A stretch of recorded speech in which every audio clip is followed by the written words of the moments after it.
Hello नमस्कार दोस्तों, GK online class के यूट्यूब चैनल पर आपका स्वागत है। आज हम फिर से जियोग्राफी का वीडियो लेकर आ गए हैं। जियोग्राफी का ये भारत का भूगोल है, जैसे भारत की स्थिति और विस्तार। ये चैप्टर जो है जियोग्राफी से शुरू किया जा रहा है। और यहाँ पे अगर आप तैयारी करते हैं एसएससी, जीडी, सीपीओ, सीजीएल का, सीएचएसएल का और एमटीएस का, रेलवे एग्ज़ाम का, बिहार पुलिस का, बीएसएससी बिहार सचिवालय का या और भी स्टेट एग्ज़ाम का, तो आपके लिए यह वीडियो बहुत ही हेल्पफुल होगा। अगर आप जीके जीएस का ऐसा ही वीडियो चाहते हैं तो आप हमारे चैनल को सब्सक्राइब कर सकते हैं। यहाँ पे बहुत सारे जीके जीएस से रिलेटेड जितने भी हिस्ट्री, ज्योग्राफी, इकोनॉमिक्स, साइंस से रिलेटेड, फिजिक्स, केमिस्ट्री, बायोलॉजी से सभी से वीडियो लगातार आते रहेगा। तो आपका तैयारी यहाँ से ज़रूर पूरा होगा। आपको ये इस वीडियो को पूरा अंत तक जरूर देखिएगा। ज्योग्राफी का ये पार्ट 1 है, इसका पार्ट 2 भी वीडियो बहुत जल्द आएगा। तो चलिए इस वीडियो को शुरू करते हैं। जैसे कि पहला ही क्वेश्चन है, पहले बता दें भारत का भूगोल है, यानी भारत की स्थिति और विस्तार से यह चैप्टर है और इसे पार्ट 1 है। और भारत की पहला क्वेश्चन ये बता दें आपको, यहाँ पे स्क्रीन पर आपको दिख रहा होगा, भारत के पूरब से पश्चिम तक की लंबाई कितनी है। तो इसका आंसर आपको बताना है। बताइए भारत, अगर आपको कोई भी आंसर पता होगा तो आप हमें कमेंट बॉक्स में ज़रूर बताइएगा। तो चलिए इस वीडियो को शुरू करते हैं। जैसे पहला ही क्वेश्चन है, भारत की पूरब से पश्चिम तक की लंबाई कितनी है। तो इसका आंसर होगा 2933 किलोमीटर, यानी पहला ऑप्शन जो है वह सही है। आगे देखते हैं क्वेश्चन नंबर 2 की ओर।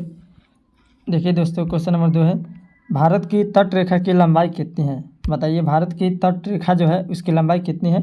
तो इसका सही आंसर होगा 6100 किलोमीटर, यानी ये बी नंबर ऑप्शन जो है ना सही है। आगे की ओर बढ़ते हैं क्वेश्चन नंबर 3 की ओर। भारत का क्षेत्रफल विश्व के कुल भौगोलिक क्षेत्रफल का कितना प्रतिशत है। तो इसका भारत का जो कुल क्षेत्रफल प्रतिशत है वह है 2.4%, यानी ऑप्शन नंबर सी जो है वह सही इसका आंसर है। आगे क्वेश्चन नंबर 4, भारत के कुल क्षेत्रफल का कितना प्रतिशत भाग पर्वतीय क्षेत्र यानी कि मध्य और समुद्र तल से 2135 मीटर या अधिक ऊंचाई के अंतर्गत आता है। तो इसको बता दें, क्वेश्चन नंबर 4 का जो सही आंसर है वह है 10.7%, यानी डी ऑप्शन जो है ना वह सही है। ये लास्ट वाला जो डी ऑप्शन है ये वाला ये सही है, डी नंबर का आंसर हो जाएगा। ठीक है दोस्तों, आगे बढ़ते हैं क्वेश्चन नंबर 5, संपूर्ण भारत के कितने प्रतिशत भूभाग पर पर्वत और पहाड़ियों का विस्तार पाया जाता है। देखिए दोस्तों, यह एसएससी के एग्ज़ाम में पूछा भी गया है और यहाँ पे एसएससी एग्ज़ाम 2011 में पूछा गया। आपको ये लेटेस्ट चाहिए तो लेटेस्ट भी मिल जाएगा, 17, 18, 19, 20, 21, 22 तक का भी आपको एसएससी एग्ज़ाम का मिल जाएगा यहाँ पे इस चैनल पर, लेकिन मैं अभी अपलोड नहीं कर रहा हूँ।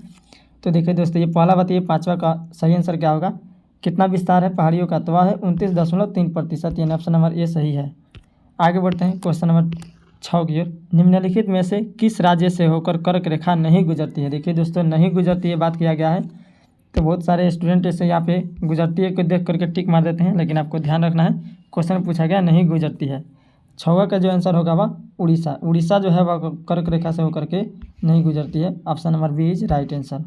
ठीक है दोस्तों, आगे की ओर बढ़ते हैं। भारत का वह राज्य जिससे होकर कर्क रेखा गुजरती है कौन सा है, माने कौन सा राज्य होगा बताइए जिससे कर्क रेखा से होकर गुजरती है। तो 7 का सही आंसर है वह है झारखंड। झारखंड से होकर कर्क रेखा से गुजरती है। ठीक है दोस्तों, बाकी सबसे नहीं गुजरती है। हिमाचल प्रदेश, बिहार और जम्मू कश्मीर से नहीं गुजरती है। क्वेश्चन नंबर 8 की ओर चलते हैं। भारत का दक्षिणतम बिंदु कौन सा है। भारत का दक्षिणतम बिंदु याद रखिएगा, क्वेश्चन ये बहुत बार पूछा भी जा सकता है एग्जाम में। क्वेश्चन नंबर 18 का जो सही आंसर होगा वह इंदिरा पॉइंट ये है।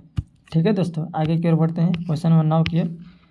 गारो, खासी एवं जनजातीय पहाड़ियाँ संरचना एवं उत्पत्ति दृष्टि से निम्नलिखित में से किसका भाग है बताना है। क्वेश्चन तो वैसे आपके लिए समझ में आ रहा होगा क्वेश्चन क्या कह रहा है। तो 9 का जो आंसर है वह है पूर्वोत्तर की पहाड़ी का। ठीक है, ऑप्शन नंबर ए जो है ना ये सही है, A is right answer. Question number 10 की ओर चलते हैं। निम्नलिखित में से कौन सा तट पश्चिमी तट का भाग नहीं है। बताइए दोस्तों, क्वेश्चन को थोड़ा सा घुमा फिरा के पूछ देता है एग्जाम में, तो इसको ध्यान रखना है कि कौन सा तट का भाग नहीं है। यानी 10 का जो सही आंसर होगा वह कोरोमंडल तट ये नहीं है। ठीक है दोस्तों, ये बी ऑप्शन जो है वह सही है। आगे की ओर बढ़ते हैं क्वेश्चन नंबर 11 की ओर। भारत का पूर्वी समुद्री तट किस नाम से जाना जाता है। बताइए पूर्वी समुद्री तट जो है वह किस नाम से जाना जाता है। तो वह है 11 का जो आंसर होगा कोरोमंडल तट, यानी ये जो सी ऑप्शन है ये सही है। 11 का सी जो है ना वह सही है।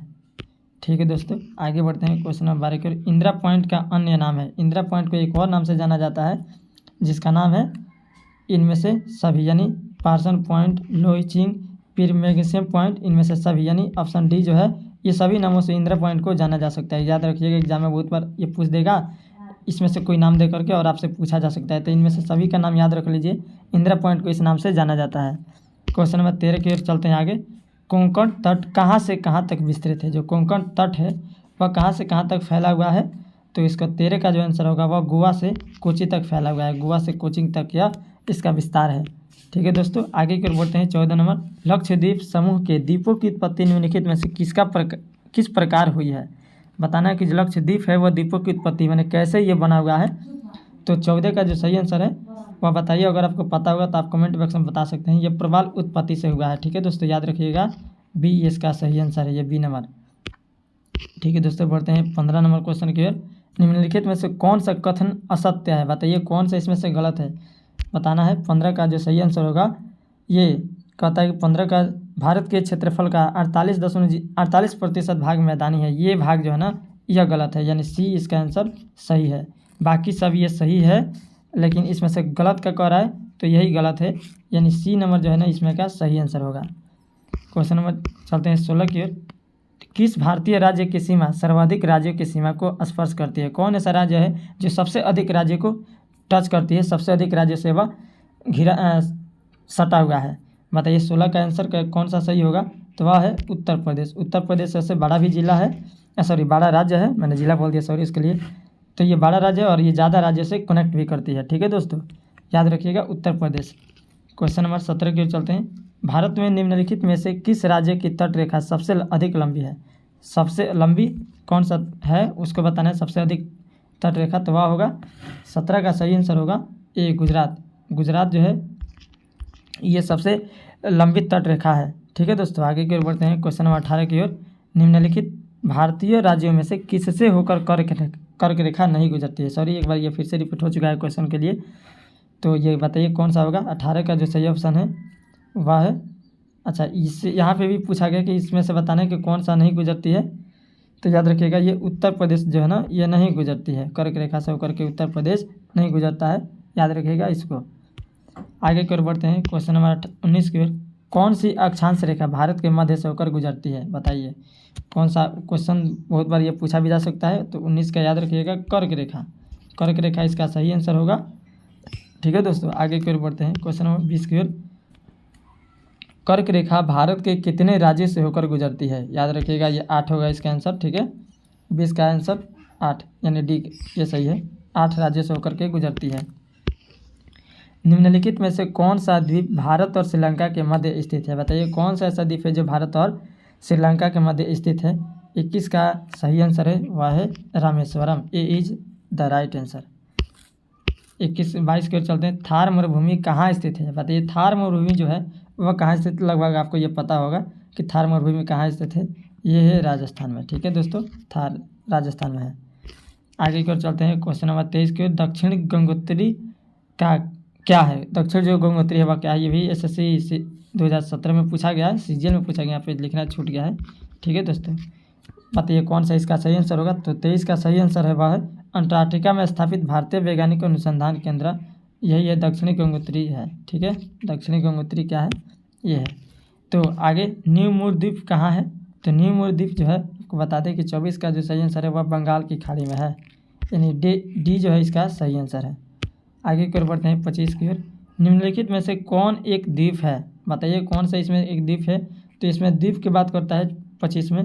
इसका ये दीव जो है ना ये एक द्वीप है, बाकी सब द्वीप नहीं है। ठीक है दोस्तों, ये 26 नंबर सवाल है, इसका आंसर आपको खुद से बताना है। स्वतंत्रता से पूर्व कौन सा भारतीय क्षेत्र काला पानी के नाम से जाना जाता था? अब इसका कमेंट बॉक्स में बताना है कि इसका सही आंसर क्या होगा। ठीक है दोस्तों, इसका जो राइट आंसर है वह क्या है वह बताना है आपको कमेंट बॉक्स में। आपको ये वीडियो कैसा लगा? अगर अच्छा लगा हो तो एक वीडियो को लाइक कर दीजिए, सब्सक्राइब कर दीजिए और दोस्तों के साथ ज़्यादा से ज़्यादा शेयर भी कर दीजिए। जो भी दोस्त तैयारी करते हैं उनके पास ये वीडियो पहुंच जाना चाहिए ताकि उनका भी हेल्प हो सके। GK GS का रिलेटेड यहाँ पे वीडियो हमेशा अपलोड करते रहेंगे हम लोग। और आपको ये वीडियो कैसा लगा हमें कमेंट बॉक्स में ज़रूर बताइएगा। मिलते हैं आगे की वीडियो नंबर इसके पार्ट नंबर 2 में आगे कल। तो आज के लिए इतना ही, मिलेंगे कल।